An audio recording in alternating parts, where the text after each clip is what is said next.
অসাধারণ অসাধারণ।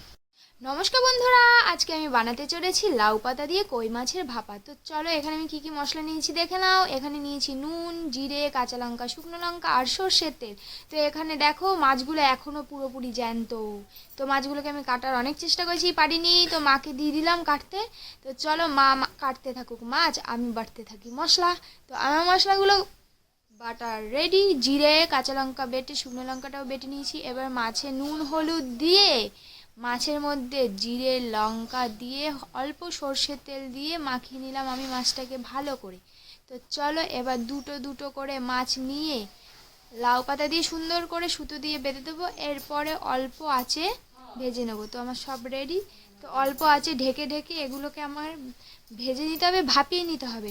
তো আমার রেসিপিটা তোমাদের কেমন লাগলো অবশ্যই কমেন্ট করে জানাবে, পাশে থাকবে। বেঁচে নেই তো সফট হয়ে যায়। দারুণ দারুণ। দেখো কি দারুণ সেদ্ধ হয়েছে।